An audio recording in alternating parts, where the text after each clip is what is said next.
Hey everyone, welcome to this talk show today. We are going to talk about beauty in art and a standard of beauty, and should there be a standard of beauty or not. And I have no idea, other than my hunches, what Tanner thinks about this. So we will see. My guess is we're going to disagree because we almost always disagree. And we will discuss this. And we have a live chat that we want you to be a part of. And feel free to weigh in, give us your opinion. We'll be reading the chat. Of course, if you have questions about anything along the way, ask questions. And so, Tanner, who are you? What do you do?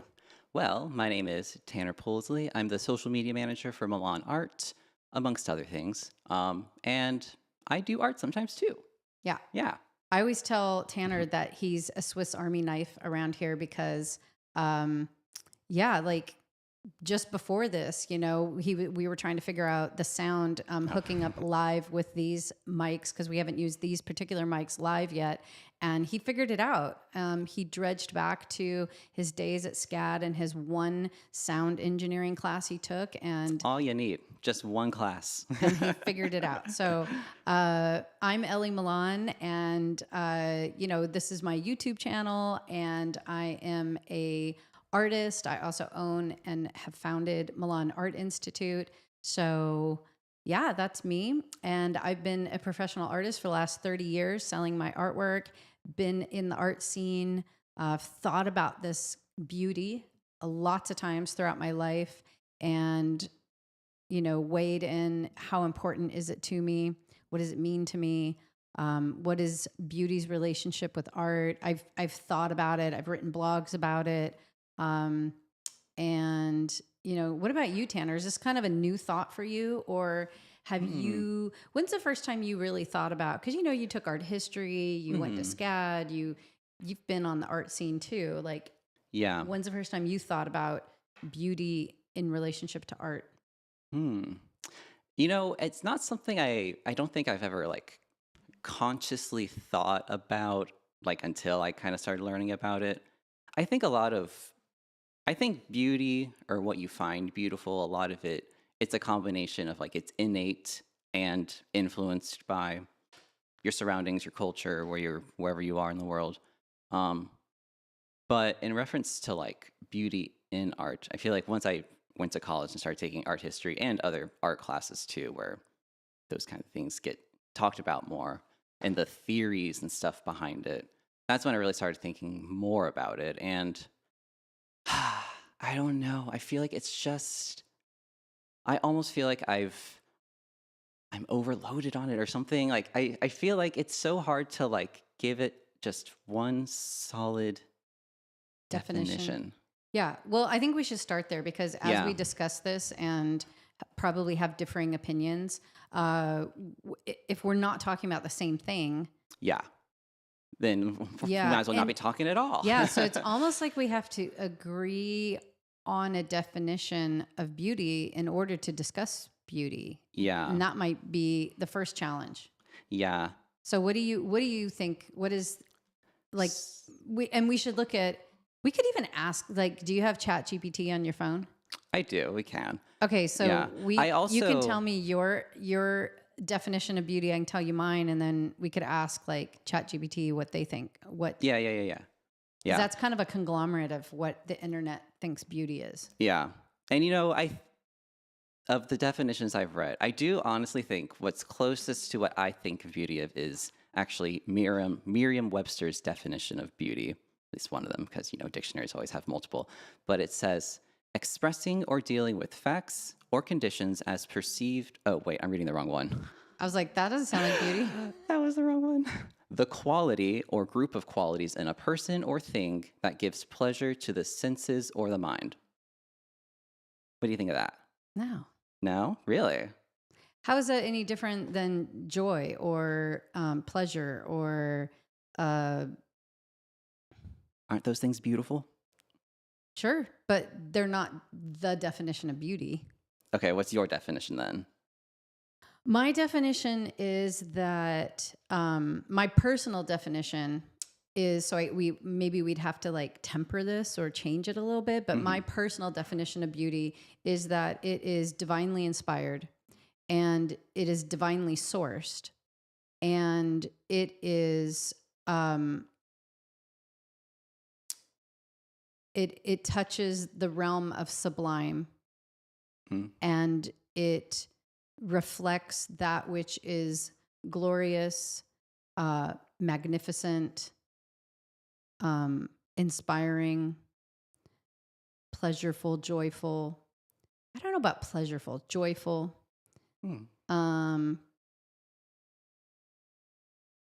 Splendid.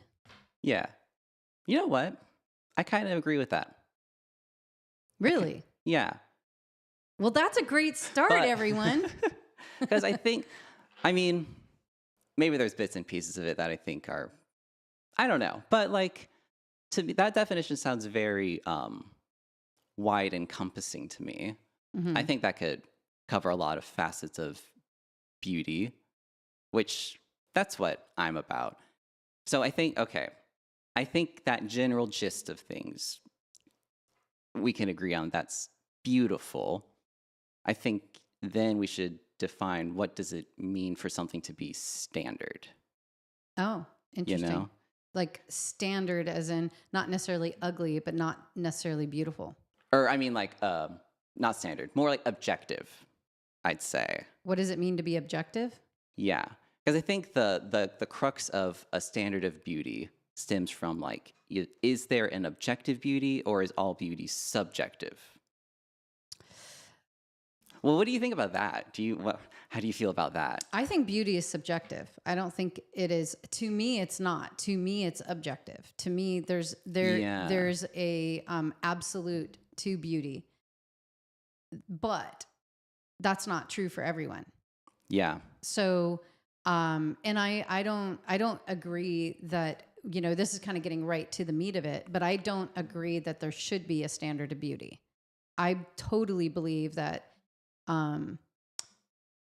freedom is awfully important even to beauty, because I believe beauty is divinely inspired and sourced by divine. So to the divine, freedom is one of the top most important aspects. And without freedom, you have to have subjective beauty. Yeah. Yeah. I think so too. Yeah. I think we're agreeing a lot more. So I might not agree with, what this person calls beautiful. I might go, man, that is hideous. That is ugly. I just, that does not fit my definition of beauty. Yeah. But that's okay. Like, who am I? I'm not the beauty police, Yeah, exactly. And I don't want anybody to be the beauty police, because the last thing I want is somebody policing what I think is beautiful. Yeah. Yeah, for sure. And I feel like that's something you see so often. Like I've been reading like discussions on whenever I'm thinking of a topic like this, I love going to like forums like Reddit or Quora or something like that and just seeing what a bunch of different opinions, and people are so divisive about that. About if there is a set standard, like this is objectively beautiful, this is objectively ugly, and I don't know. I do think that does exist, though. I'm not saying it should exist. I'm not saying I want to live by that. Meaning, I have my own standard of beauty. Yeah. And I don't know that I could even define it. It's just when I see it or feel it, I know it. But I mean, I could come up with a loose definition, but it also evolves, I think. And something I might think is ugly initially is based on ignorance or lack of understanding. And once I kind of understand what's really behind it, I could change my mind, because that's happened to me a few times. So, and likewise, something I initially find beautiful, I got sort of like in my own perception, deceived by it. And then later I'm like, I mean, that happens with people, right? You're like, this person is so great and they're so wonderful. They're so loving and giving. And then you really get to know them and you're like, whoa, man, I misjudged that person. Or likewise, I meet somebody and I'm like, oh, I don't know if I like them. They kind of creep me out. And then I really get to know them and I'm like, oh, I love this person. So I don't know. What was I saying? What was I But saying before that? I got off track. oh, we're talking about if there's an objective beauty or standard, divisive. You Yeah, said, I don't think there's but. You had a but in there somewhere. I know. Uh, I always got a button there. Well, anyway, so I know what I was going to say, but I do think a standard of beauty exists, and Okay. it always has. And that I think is what is probably the most interesting part of the debate. Yeah. Because as soon as like beauty's in the eye of the beholder, which is what we both agree on, then and probably most people agree on that. Yeah. You know, I mean, I do believe there exists, because I believe beauty is divinely sourced and behind it ultimately. Hmm. I think that we all see in part, and there is an absolute beauty out there, but you know, we may or may not fully grasp what that is, and it's a journey to grasp it. So Okay. that we may disagree on, I don't know, but that's kind of what I believe. But I do think that culture has a standard of beauty, and I don't always agree with it. And I think it's a false beauty for the most part. Ooh. And I think it's a big fat lie, and it deceives the masses into thinking, you know, this is beautiful when sometimes it's not actually. And or the definition of it or the parameters of it are falsely defined. So we have this skewed, warped concept of what beauty is and what beautiful really is. And so that's kind of what I think is a more interesting, or because otherwise we're just like, well, I think, well, I think, well, I think, well, I think. Yeah. But, you know, everybody has a right to think whatever they want. So, Yeah. Okay. Yeah. So let's dive into that. What? and you guys, like, if you have thoughts on this, Yeah. Let me follow that please one like closer. write it in the chat, because we want to know what you think. And if I mean, that's why we're doing this live, so that we can interact with the chat and you guys and see what you think. Mm-hmm. Um, yeah. Jen here saying beauty is kind of ineffable. It really can be a feeling, a reaction, not something that can be intellectually defined. I think that's true. I think so too. It's hard to define. I think you can come close, or you can like assign words to it that get you near it, but Yeah. to fully completely describe it, I don't. It's like describing the divine. Like you can describe Yeah. can describe God or what is divine, you know, as you perceive it, but it's almost indescribable. Yeah. It's like seeing a color that doesn't exist. Yeah. You know? Like I feel like you can't comprehend it. I don't know. But anyways, but I'm interested to know what you think, like culturally. Like you said, this it's a false beauty. Yeah, Let's dive well, into that. like if you look at history and you look at like what was the standard of beauty, I mean, I think you even have some pictures that kind of show that. Yeah. Just even, you know, women have always been a part of beauty, which I Yeah. think is very interesting. Yeah, That's a whole nother interesting thing. Oh my gosh, we do a whole thing about women. I got on screen a little image Ellie found of kind of a progression of women beauty standards throughout time. And I mean, they're each different, you know? They Yeah. change. Yeah, it changes. And what and who's defining that standard of beauty in, let's say, women? And that's, you know, body forms, that's, you know, facial features, you know, the nose. Is the nose like this little sprightly button nose, or is it this long, you know, Big honker. Foreheads, right? Yeah, Foreheads, beautiful back here. Now we're like, ooh, you're going bald. Yeah. You know? So like the standard of beauty has shifted and changed and morphed over the years. And that's not just women, but that's in architecture, that's in everything. And I don't know that ever a standard of beauty has been accurate to what, you know, and who's to say what's accurate? But because the source of it is not usually divinely inspired, the source of it is propaganda inspired. That's why that standard of beauty to me is a false beauty. And it changes everything. It changes what we believe. It changes how we process things. It changes how we treat each other. It changes how we vote. It changes so many things. What we eat, how we live our lives.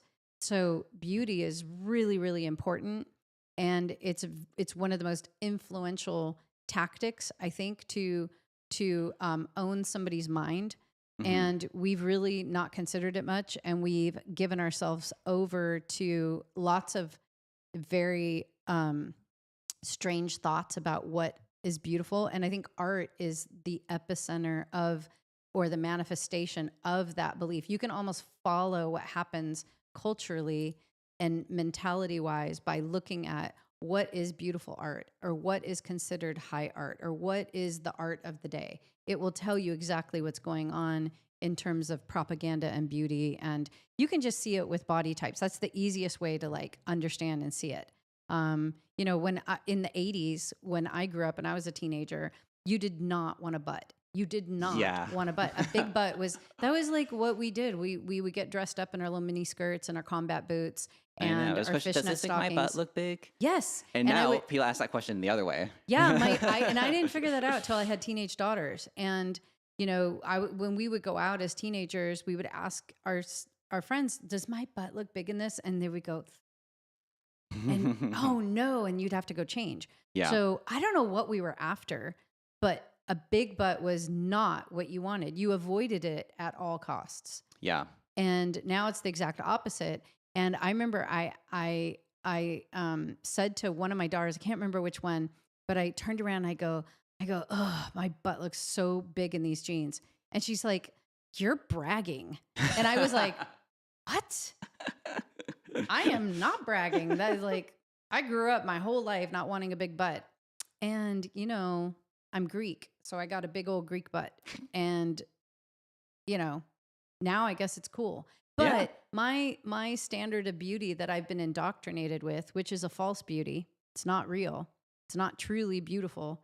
Mm. I don't even think beauty and butts are like in the same category. You know what I mean? Like it's like, I don't know. I've seen a beautiful butt before. I know, but like, I guess what I'm saying is like, it's not like one type, right? Where you're like, Mm. oh, this is what is beautiful, but this isn't, Yeah. you know? Well, I think it goes back to where I think those details, those minute details about things is where it is just subjective, Yes, totally. Like some people we're on the butt train, but some people like smaller butts. Some people like a voluptuous beauty.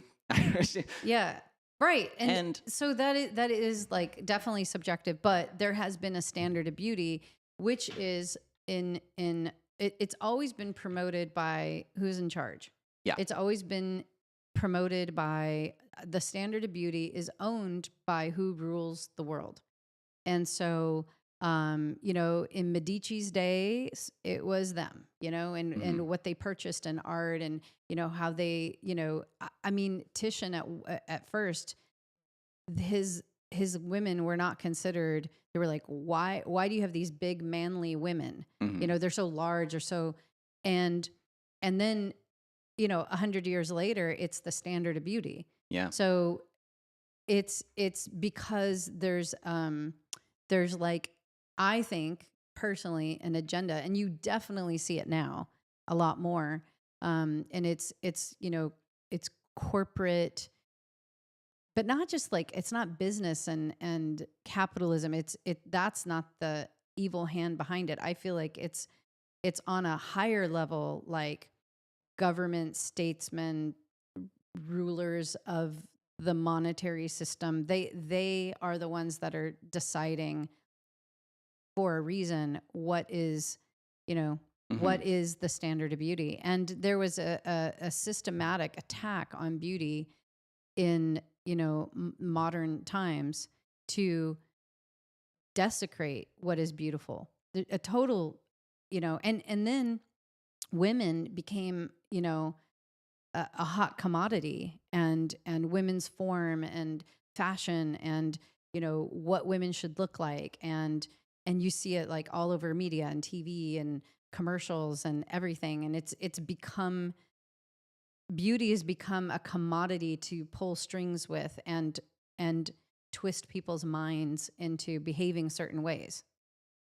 I don't know if that's necessarily a modern thing, though. No, I think it's always been there, but now there's more tools at hand That's yeah. to pull the Yeah, strings. from television to the internet now. Yeah. Yeah. So, I don't know. How do we break out of the matrix, the beauty matrix? Yeah. I th- I don't know. I think And Tanner, are you in the beauty matrix? Are your opinions your own opinions, or are they derived from what you've been raised with and told? I mean, I just well, gave the I don't example about like big butts. And I'm sure I have lots of beauty opinions. And mhm. where do they come from? Are they really, truly divinely inspired and sourced, or are they like sourced and inspired by the powers that be in the internet? Yeah.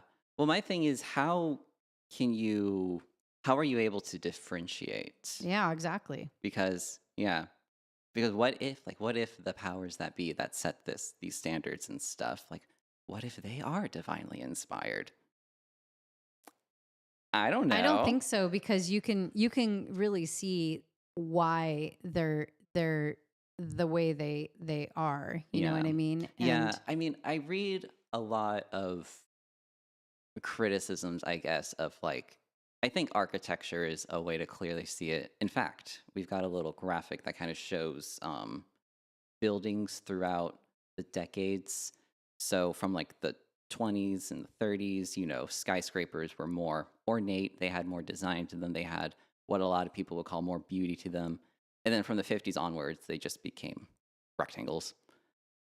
But isn't there something kind of nice about a rectangle? I don't know. See, I hear a lot of people like what you're talking about. They set these standards. It's a false beauty. It's all a means to an end, just for some nefarious cause. And I hear that. I hear that. But I don't know. I also think there's something kind of beautiful about what's out there. Like I don't think. well, even the fact that beauty is a priority these days or talked about in Hmm. a I mean, there's some people that are like, ugh, beauty is, who cares? It's overrated. It's dumb. It's, Yeah. like, and that's that product of that, modern movement that was beauty is bourgeois, like Hmm. that elitist vibe of, Duchamp is a part of it. Like there's a breakdown, a systematic breakdown of beauty where if you care about beauty, then you are, subferior intellectually, and that there's higher metrics for what is best, and beauty's at the bottom of the barrel. It's Yeah. like, oh, like in art school, they used to tell us, oh, are you one of those pretty picture types? Are you just, oh, you're just painting another pretty picture. The whole pretty picture, um, derogatory term was, like, and, the people in the class would snicker, as Hmm. they painted their giant vaginas, and Yeah. it's just like, it's so dumb. It's like, we're so over that. We're so over that, like,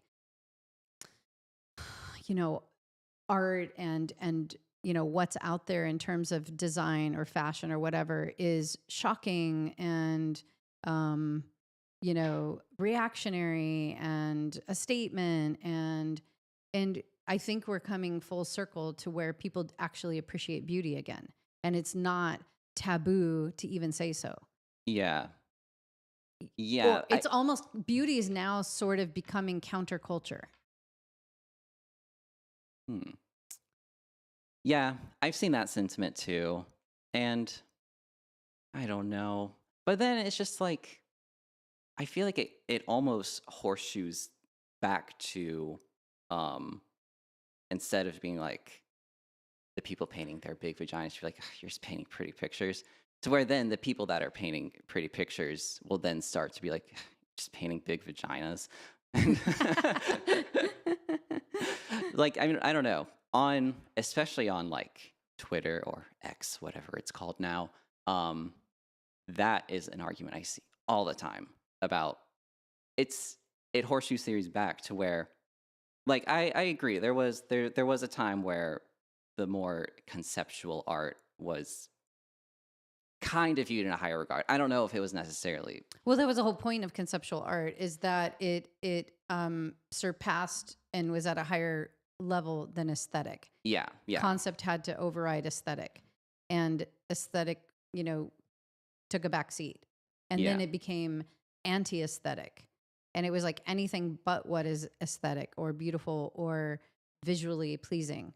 And so I'm just saying, I think we're coming back around to reject that agenda, to reject Hmm. that propaganda that has ruled for so long, more than 100 years now. Yeah. Uh, and we are returning to, not that there should be, anybody should dictate what is beautiful, but I think universally most people care about what is beautiful. And here's the thing. This is like my big, you know, Yeah.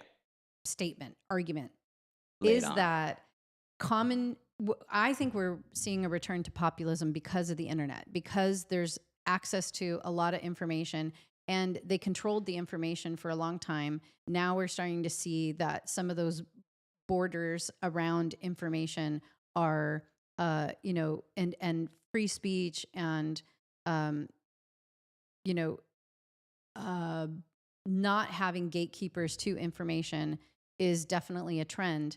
And we're seeing more and more access to those things. So, with that, I think that you can't control the narrative as much anymore. And people get to think what they really want to think. And so we see this movement towards populism, which is, in a decentralization of power, to more grassroots, more of a populist type thing around the world. This isn't just in this country. Hmm. And kind of a little bit of a war on establishment, a bucking of the system. And with that, I think that true beauty can arise because people are left to their own guttural feeling about what is beautiful. Just like the person in the chat said, it's something that you feel. A 5-year-old knows beauty, and a 5-year-old knows what is hideous, what is violent, what is aggressive. 5-year-old children can know something that was divinely sourced versus not. And it's like in our nature, it's in our DNA that we can Hmm. recognize beauty. And so I think that without this convoluted um, matrix that we've been in, where we've been told what is beautiful and what is not beautiful, and or that beauty doesn't matter and that beauty is beneath us, um, then pretty pictures, etc. Like now, I feel like people can really decide, and they can really in a more pure form engage with beauty, and um, artists can paint what is beautiful and not just what you think is beautiful, but Hmm. really what is beautiful. And we'll start to see this tapestry because we each have a piece of it, and together we're going to see basically the divine manifest in art because we each have a piece of what is beautiful Yeah. without the control factors that are, controlling it. Because I think we're getting to a place where people can't be controlled. I don't know. I I know, it's controversial. I know, but I think we're getting to that place. I don't know if we are. I don't know if that's even possible.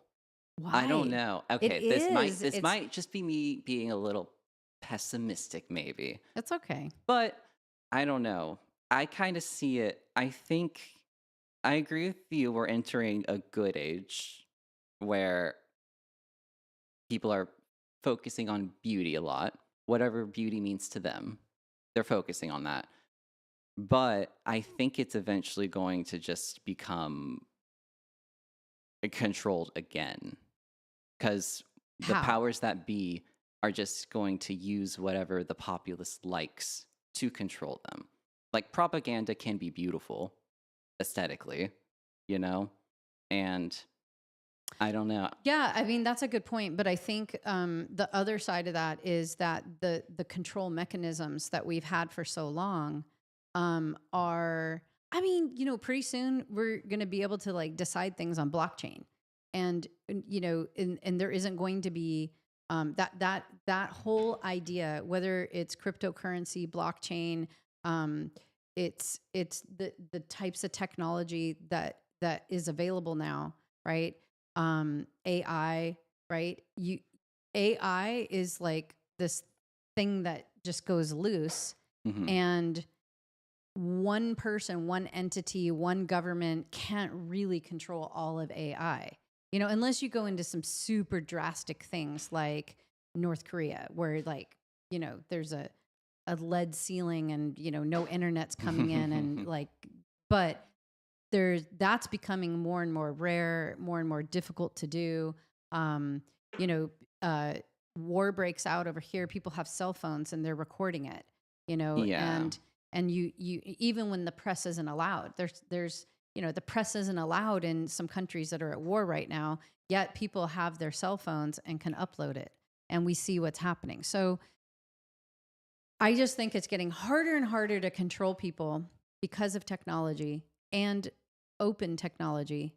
A lot of this technology is open. The fact that you have so many billionaires that don't all have the same agenda, that do have power and can control things, is keeping a lot of those other superpowers at bay. And I know this is all like a very like big grand, yeah, concept that probably none of us actually have true, perspective on. I'm just like that's true. I'm Yeah, just where's like, Ellie Milan, the artist in Florida, whatever. right? What Yeah, do yeah, I know? I'm yeah. not, you know, Elon Musk's best friend. I don't know these things, but I'm just observing and I'm just seeing that back before the internet, right? Um, Hmm. and you can look at David Bowie's interview where he's talking about the internet, and there's really deep thinkers that are very well educated that like talk about these topics, Yeah, and it is definitely a freeing type thing. I think we're moving, um, if you look at history, out of oppression into true freedom. Whenever you have true freedom, you have beauty. So it's like you and true beauty, not this like controlled propaganda of what beauty is. So I guess I'm super optimistic. I don't think we're anywhere near where we need to be, but I think we're heading in that trajectory. We're heading in that direction. I think life is getting better. I think life expectancy, quality of life, literacy rates, all of it is going in the right direction. Human freedom, not to say there aren't, lots of places and times where people, don't have that, yeah. but generally, overall, I feel like power to the people as we go. Power to the people, and and um and the more it's like open AI, open source technology is sort of a microcosm or a great metaphor for what I'm talking about. So the more people that input and that like create those things off of each other's things, right? Keeps everything at a more level playing field, and there's checks and balances that naturally play into it. And that's how I see sort of populism or what's happening in the world going. Um, so I think technology is like a great metaphor for that. But I don't know if populism will necessarily always equate to freedom. Like, So give me an example from history where populism created oppression. the French Revolution. But that didn't create oppression. That created. I don't know, man. That government they put in place was Well, a little. but that's when populism died. So the revolution was caused, but from a populist Yeah, movement. and then someone comes in power, and then I don't know. I know, I but view it back very then as you could easily control people because you could control information. So the controlling of information and the controlling of speech, that's where it's at. If we see free speech, right, shut down. I mean, we saw free speech shut down in the last few years. You couldn't say or do things on YouTube or the internet without. I mean, a ton of our students, we had to move our mentoring out of Facebook during COVID into Telegram because at least 30% of our students were kicked off of Facebook Hmm. for talking about masks or vaccinations, or I mean, I said the word. I don't know if this is going to make it now, or whatever. All the naughty words you weren't supposed to say, and opinions that people had.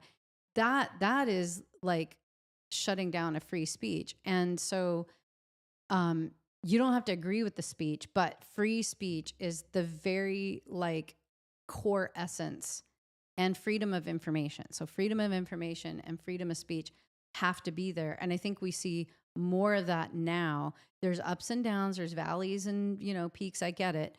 COVID was a valley, but overall, generally speaking, just the internet alone, right? Where it's like you had to buy space in a newspaper or you had to own a newspaper to be heard. Anybody can be heard. I mean, look at me, look at us right now. We're talking about stuff on the internet and people will hear it. And so in the chat, people are being heard, I hope, if they're talking. So I just think we live, and this is just the beginning. This is just the beginning. We're going to see more and more of this. I mean, the internet's only really been on the scene, since 1992? Something like that, yeah. Something like that. And this is only, 30, 35 years. And imagine the next 30 years, 100 years. So I just see it as a trajectory. Like we're on the way. If somebody figures out how to control all at once, like all the information that we get, AI, books, all forms of information, like they're trying to get everything to go to like digital currency. Well, I don't know if you have to control those things to control people, though. How? Well, how else would you control people? Well, that's what, hashtag fake news and stuff, whether it is fake or not, it's not having control over media or whatnot. Like, you don't have to actually control it because the internet's a free place. You just got to put your things out there and convince people to stick to it. Well, yeah, but that's the whole thing. If people should, okay. This is such a great topic, Tanner. This is great. People have to have every right to believe falsehood. You Yes. have to have the right. So this whole policing of information and going, that's fake news, that's false information, what that person posted isn't correct, so take it down. That is where free speech is inhibited. You have to have both free speech and freedom of information in order for beauty to prevail, true beauty to prevail, and to stop being controlled by the powers. Those are the two things. And with that, you have to have the freedom to believe false things. So if you start to control what is false and what is real, right? Or what is true beauty. That's why I'm never going to say there should be a standard of beauty, or what I think is beautiful should be the standard, or what anybody thinks is beautiful should be the standard. It has to be open information and freedom of speech. Both of those have to be in place. Mm-hmm. So if both are in place, then the counter to whatever is fake news, real news will also be there. And guess what? It is up to us and you researching and not being lazy and just spoon-fed whatever they tell you, but actually going through and researching and looking at history, even asking God what's real, like those types of things. And that's how you stay away from, and in that diversity of thought. And what we do on this show, like a Socratic method of like, here, weigh out your opinion, you tell me your opinion, and that's how we keep it straight. Yeah. Because like if you and I always agree and we can't talk about things, that's the other thing. That's the other form of freedom of speech that's been inhibited is it's been in the last 10 years or so, maybe even more, maybe like 20 years, like certain things you can't talk about. I mean, what are we taught as Americans, right? Don't talk about politics and religion. Just don't talk about it Yeah. because you're going to upset people. Don't talk about politics or religion. You know, heaven forbid you talk about Trump or Biden, right? Yeah. So when you go to Greece, that's all they talk about. That is all they talk about. Well, food, family, you know, they talk about lots of things, but they talk about politics and religion with brand new strangers. I mean, you sit on the bus next to somebody, they start talking politics. So these taboo topics where, and they don't in school and culture, we don't enough teach about how to discuss things. And so I don't know. I think it's going though in the right direction. And the more conversation, the more diversity of thought we have, the more of a Socratic round table type discussion where nobody really has the whole truth, but we're all arriving at the truth together over time is kind of the way to stay out of deception as to of anything, but for sure beauty and art and all that. Yeah. My thing is just, I mean, what you said, it's up to us to discern that, whether it's information or beauty. But I don't know if most people actually do that. You know, I do. And they have that choice. Yeah, exactly. So that's why I don't know. You said that's how we arrive at true beauty. So I think where we differ is the idea of a true beauty. A true beauty would be a whatever your true opinion is, unfiltered by control powers that intently try to create a false beauty. Like the big butt, like, you know, like me thinking my whole life it's bad to have a big butt when I've been born with a big butt. Like no matter what I weigh, my proportionately it's going to be big. So, and I'm not bragging. Do we get it, Ellie? You have a nice butt. No. But you know what I'm saying? Like that's what I mean is like, when I say the true beauty is what does Ellie actually think about her body devoid of all outside propaganda that has been at me my whole life to think a certain way about my body? But I don't know. I mean, I think the outside forces are an important factor in us. And like, But what outside forces? Like, you know, culture, society telling you that. Like, that's all real. Like your viewpoint back in the day when we thought big butts were ugly. Like I would say that's still true. Your truth just changed over time. It's still true that big butts are ugly? No, what you believe, your belief of that, your view of that. Yeah, I think because it was spoken to me at formative years, you know, when you're a teenager and you like these beliefs get really deep in you. And I would still call that truth because I would not. why not? I mean, I don't know. I think you know, to get people to have an obsession with their looks and their body is an agenda, a coordinated agenda.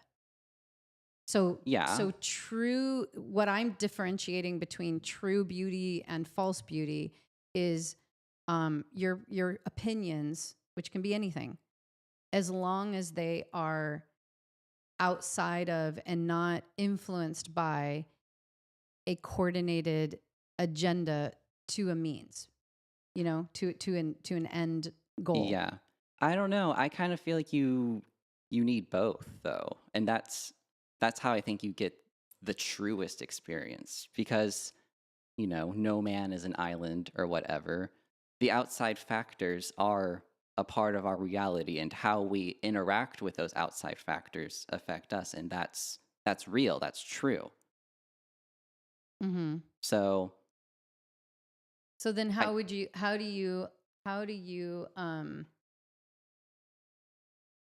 do you arrive at your, so you're basically saying that you can't have your own thoughts. Your own thoughts aren't real. That's almost like a mirage of an idea.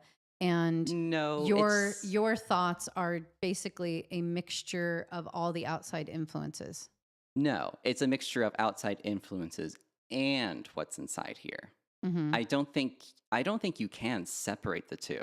Otherwise, I don't think you can be a human. You might as well just be a plant, you know? Like, we exist in the context of everything around us Okay, or this something. conversation is getting very wild and very deep. I know. So now we're kind of talking about like, you know, is there, well, I guess it goes back to like, if you believe there's some sort of like internal anchor and self, Hmm. or is that self only existing, in relationship to other selves. And so, you're kind of saying it doesn't, and I'm saying that your true self is is your relationship between yourself and that internal anchor. And so, like I always say, just to be super blunt, like my POV Yeah. is I believe God is our mirror, or should be our mirror for me. Yeah. Yeah. And so, like, then that is the true truth. There are people outside that reflect that truth. And that's who I want to gravitate towards. That's who I want in my life. The people I want around me, cheering me on, my balcony people, are the ones that reflect God's truth in me, of that mirror that I see. And what I'm trying to get away from is the uh, distortion that these false gods have presented as a mirror to me. And that comes in all kinds of forms. And what I've spent my life doing is discerning and trying to understand what is a false mirror and what is a true mirror. And the only way to really understand and discern that is building your relationship with God, so that what God says to you is very evident and strong, and that voice is so much louder than all the other voices. And so I think that having um, freedom of speech and freedom of information allows the people who are, say, walking in truth, or, and what I mean by truth is that mirror versus the house of mirrors that is distorted, Yeah. can speak more and say more. And when we hear truth, we know it to be true. When we see beauty, we know it to be, you feel it. You just know it. Your spirit knows it. So that creates a symphony of voices out there and choice for me to go, that's truth. That's beauty. That's right. And to be able to differentiate, that's false. That's not correct. I disavow that. And so, um, so I don't think, I do think that there is self in God outside of others around. Like you still can be human. I mean, yes. I view it as, I mean, we're all individuals. We're like, I'm me, you're you. But and that's important. And there's something unique in each and every single one of us. But I mean, but like I said before, we exist amongst everyone. And those false mirrors also, they play a part in shaping who we are. Whether we accept or reject, it still affects us. Oh, totally. Yeah. And so that's why, like, I think your true beliefs, your truth, the outside factors are a part of it. It's not just you, and it's not just the outside factors. I think it's a combination of things. Well, yeah, it's your reaction. I mean, that's what I was just saying. Like your discernment, rejection of, your acceptance of. So, Yeah. But it's not, it doesn't all just come from within. It's a within without.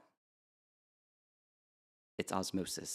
Well, I guess my goal is that it just comes from within. That it's Why though? because like God's truth's the most important thing to me. So, and I think God's in me. So But God's in everyone. yeah, absolutely. But not everybody, including myself, acts on that. And when I say stupid things all the time. I probably Yeah. have said zillions of stupid things to you. Think about all the stupid things I've said to you, Tanner. That was a house of mirrors or a deception, or it's like it didn't come from God. It came from Ellie being stupid. So I really want you to be able to discern if I say something stupid to you that hurts your feelings or bothers you or is an untruth or shapes you in a distorted way. I want you to be able to recognize it and go, no, that's false. What Ellie just said is completely false. And so that's super important. And the only way to really do that is, I think, to really be clear, have like very strong clarity as to who you really are, what you believe, what you look like, what your destiny is, what your purpose in life is, what your whole identity really is. And your identity is really rooted in God's truth about you and what God says about you. Yes. But I don't know. Who's got the butt now? I've always had the butt. I think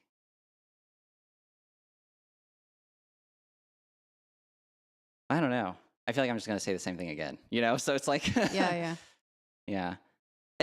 Any stupid thing you say to me though is, I mean, a stupid thing that you say could still be truth to you though, Yeah.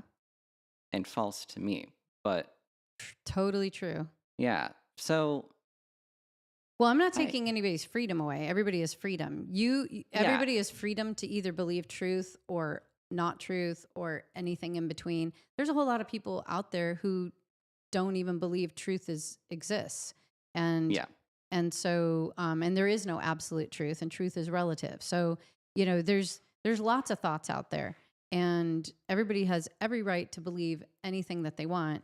And sometimes somebody's I guess this is where I kind of agree with you, is sometimes somebody, like, you might say something to me that's complete garbage, it's rubbish, it's not true, it's your own weird perspective that's Calling a skewed, toaster art. like calling a toaster art. But it might trigger something or get me to think about something a little bit differently, and it might color, my perspective a little bit, which might lead to another thing and another thing and another thing. And then you kind of arrive at some truth. And that was the trigger point. So I'm not saying like do away with all deception. It has to go away. I'm all about freedom. I want it all out there, a smorgasbord of thought. Yeah. That's why diversity of thought is so important. So that you can, because nothing is it's not black and white. Like this is all false or all true. Mhm. It's towards truth or towards false, right? And so, and there's lots of gradients in between, and it's up to us as individuals to like discern what is true. And everybody, of course, is going to have a different opinion about that. Yeah. And what you find true, I mean, like you said, is affected by the outside forces. And that's why I don't think we should view ourselves as complete individuals or part of a whole. We're both at the same time, I think. Yeah, I think so. Yeah. So that's why like I can't separate myself from society. I can't separate myself from being American. I can't separate myself from, culture. I can't. I'm a part of it. 100% a part of it. And it's a part of me. 100% a part of it. Yeah. Well, yeah. 100% a part of it. Huh. And I'm 100% a part of it, while simultaneously being my own individual self. Mm-hmm. So Do you It, think there's going to always be a consensus of beauty? no, I don't think that's possible. Hasn't it not always been that way, though? A consensus of beauty? Wait, what?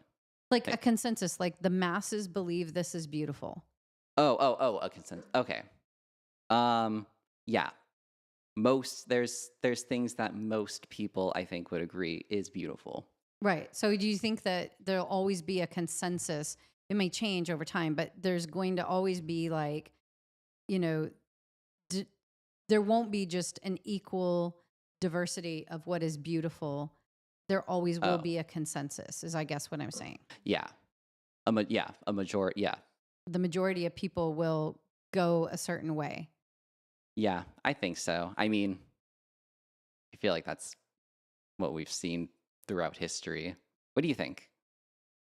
I don't know. I think that's how it's been, but I Hmm. wonder. I don't know the answer to this question. So Yeah. I would. Is anybody weighing in on the chat and asking, or it'd be interesting to hear. Um, Yeah. but I I don't know because I think we're in unknown territory, and I believe the consensus of beauty has been controlled by higher powers, higher entities that are not. Um,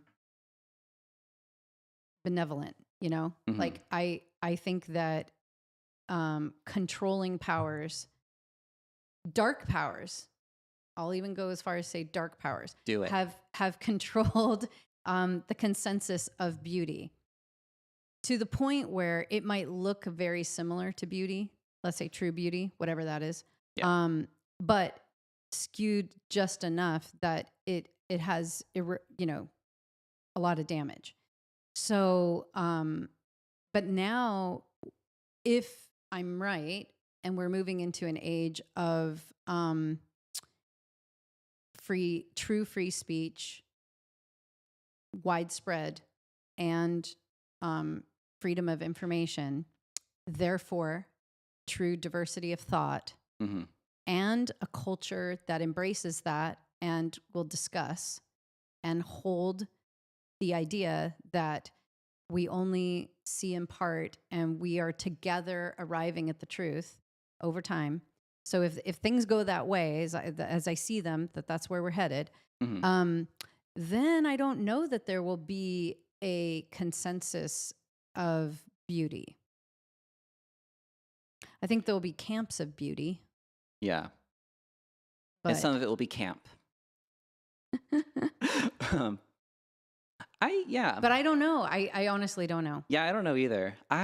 Maybe everybody will get Tracy so says, connected with God that the consensus of beauty will be that mirror that God shows us. And maybe that'll be the new consensus of beauty. I don't know. It'll be so interesting. And if that consensus of beauty reflects the fruit of it is like acceptance, love, joy, those types of super positive fruitfulness, hmm, peace, all those things, I would go to say, wow, that probably is the true consensus of beauty.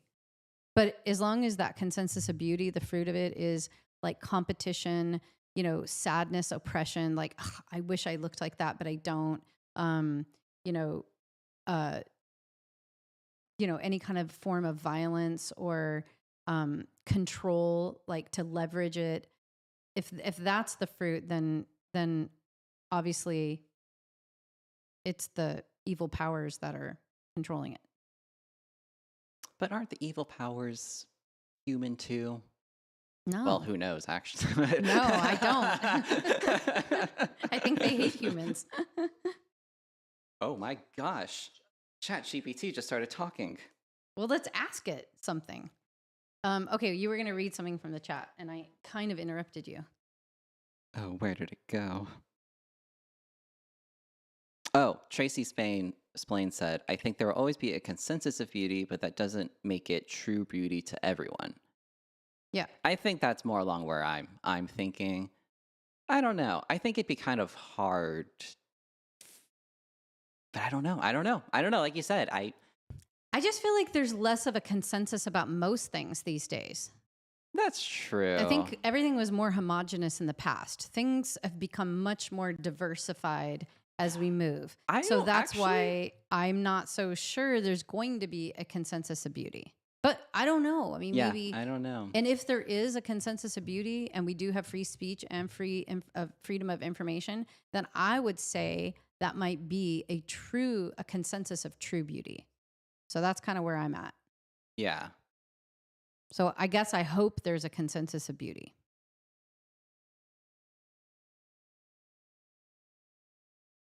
Sister said, a toaster is art. Someone originally designed it, and design is art.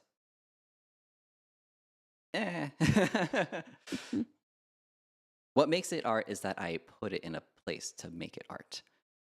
But anyways, that's a whole different discussion. Hey, I want to say something about that. I was reading. Yeah. So if you guys have not watched it on this channel, there's a discussion we had about Duchamp. And I was reading through the comments are fabulous. They're so interesting. They're so interesting. I love it.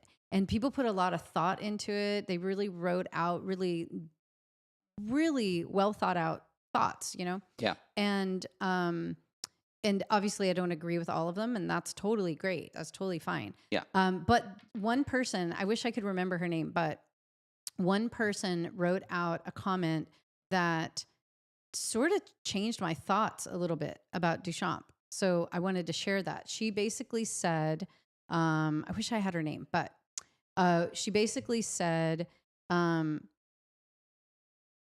can't remember exactly, but she was basically saying that she likes Duchamp. She's a fan of Duchamp because Duchamp opened the door for her to be able to today glue 3D objects into her art, right? Mm-hmm.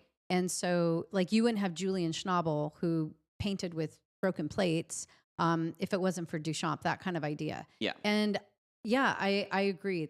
I think that's true. I think that a lot of the sort of basically what you see up until photography is everybody's trying to master realism. They're trying to master something lifelike. And every movement was about getting closer and closer to that emulation of real life with paint, until you have, right at photography, a movement of realism.